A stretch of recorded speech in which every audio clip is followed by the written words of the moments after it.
universe inhabitant. My name is Ling, and I will be aiding you to synchronize into the Pseudoplex. A dimension cast is required for full synchronization. However, an auxiliary procedure has been activated for limited synchronization.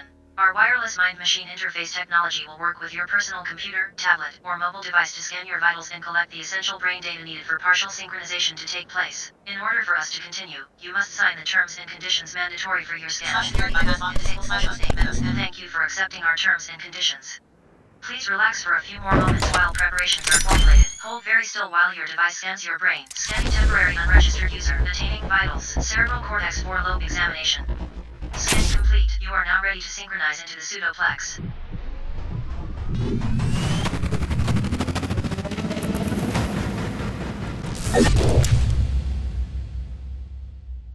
Synchronization successful. Thanks for bringing him in, Ling. I'll take it from here. Understood. Standing by. Well, hello there. Welcome to the Pseudoplex. You're probably wondering what that is. At least that's what you should be wondering since your brain is now in sync with it. Well, the Pseudoplex is a computer-generated universe. Right? Virtual reality is pretty neat. The Pseudoplex is filled with all kinds of cool stuff, as you can see. Except you can't. You can't see anything other than this blank screen. That's to be expected, because in order to fully experience the Pseudoplex, you are going to need a dimension cast. What is a dimension cast, you're hopefully asking? Essentially, a dimension cast is a large, pod-shaped supercomputer that a person can stand inside of.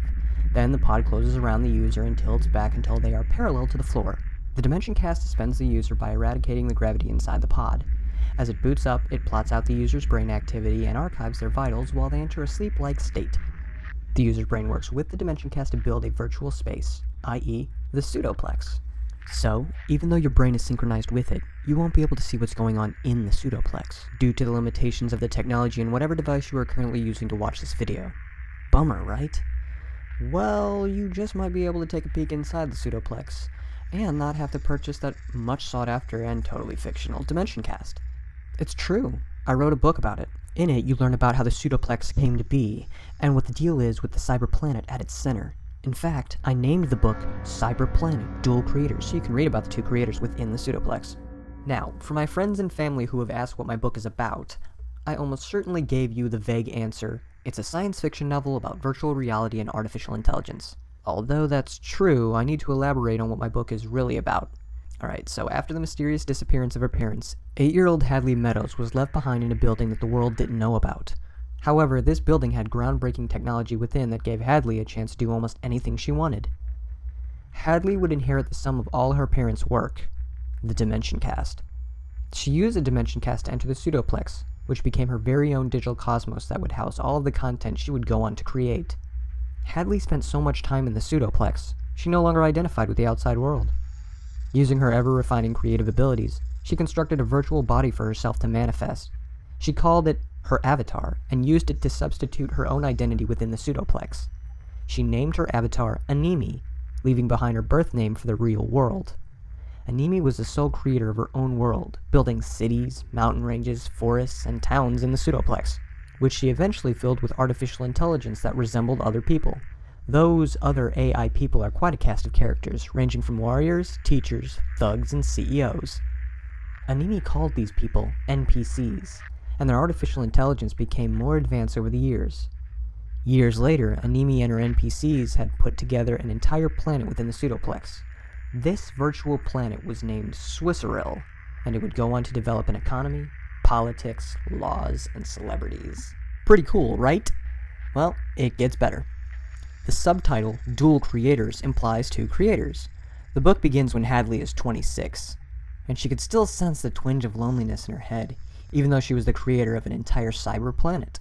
With plenty of research, she found a 24-year-old potential-filled but talent-squandered guy by the name of Milo Hodge. Hadley saw Milo's capacity to do great things, but knew he would never reach that capability under his current circumstances. So, like a stalker, she used her resources to track Milo down and bring him into her digital world. Hadley introduced him to his very own Dimension Cast. Then Milo was assigned an avatar, which he named Creo. Just like Hadley, Milo took Creo as his identity as long as he was in the Pseudoplex. Animi makes it clear that she wants Creo to become a creator just like her, and use his potential to build off her already great creation. The Pseudoplex is where minds and machines merge, where evolution is digital, and where imagination becomes reality. Oh, Animi also shows Creo what he can really do in the Pseudoplex, like the list of superpowers he can learn, or the types of people he can meet, or the kind of events that NPCs celebrate. You'll also learn the significance of these symbols that are sliding across your screen. Cyberplanet Duel Creators is coming very soon.